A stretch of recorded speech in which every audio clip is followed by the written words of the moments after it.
عمران خان نے اپنی پوری زندگی اس قوم کے لیے وقف کر دی، لیکن بدلے میں ہم نے عمران خان کو کیا دیا؟ اس نے قوم کو پہلا ورلڈ کپ دے کر کھیلوں کی دنیا میں ممتاز حیثیت دلائی، لیکن ہم اسے جیل میں بند کر کے ورلڈ کپ دیکھ رہے ہیں۔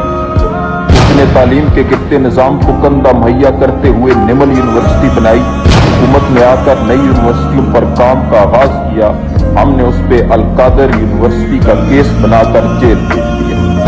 اس نے کینسر کے مریضوں کو بے بسی سے مرنے سے روکنے کے لیے ایشیا کا سب سے بڑا اور پہلا کینسر ہسپتال بنایا، حکومت میں آ کر نئے اسپتالوں کا قیام عمل میں لایا، صحت کے شعبے میں بہتری لائی، ہر شہری کو 10 لاکھ کا صحت کارڈ دیا۔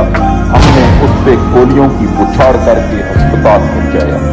عمران خان نے قوم کو ایشیا کا سب سے بڑا رفائی پروگرام احساس پروگرام دیا، فٹ پاتھ پہ سونے والوں کو رہائش اور کھانا دیا، کوئی بھوکا نہ سوئے پروگرام شروع کیا۔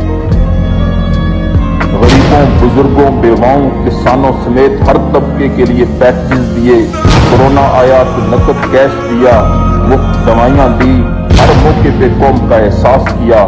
ہم نے اس پہ تشدد کیا اور کالر سے گھسیٹتے ہوئے گاڑی میں یوں پھینکا جیسے وہ اس ملک کا دہشت گرد ہو۔ اس نے ہمیں بلین ٹری پروجیکٹ دیا، میگا ڈیمز دیے، اسپیشل اکنامک زون دیے، آئی ٹی زون دیے، ماحول دوست منصوبے شروع کیے، بجلی، پٹرول اور کھاد پہ سبسڈی دے کر زراعت اور صنعت کو ترقی دی، عالمی سطح پہ ہم پہ اربوں جرمانے معاف کروائے، پاکستان کو دنیا بھر میں مثبت تشخص دیا۔ ہم نے اس پہ 200 سے زیادہ مقدمات ڈال کر اسے اڈیالہ جیل کی سی کلاس میں بند کر دیا۔ اس نے ناموس رسالت کے لیے آواز اٹھائی، کشمیر اور فلسطین کے لیے آواز اٹھائی، اسلام و فوبیا کے خلاف آواز اٹھائی، ترقی پذیر ممالک کے لیے آواز اٹھائی، ڈرون حملوں کی شکار قوم کے لیے آواز اٹھائی، اوورسیز قیدیوں کے لیے آواز اٹھائی، 25 کروڑ پاکستانیوں کے حقوق کے لیے آواز اٹھائی۔ لیکن ہم نے اس آواز کو اندھیری کوٹڑی میں یوں قید کیا ہے کہ اسے آواز اٹھانا تو دور، بات کرنے کی اجازت نہیں ہے۔ اب 8 فروری وہ دن ہے جس دن ہم نے اس پہ ظلم و ستم کے خلاف اس کا سہارا بننا ہے، اس سے وفا نبھانی ہے، ہمارے بچوں کے مستقبل کی خاطر اڈیالہ جیل میں بیٹھے شخص کو 8 فروری کو ووٹ دینا ہے۔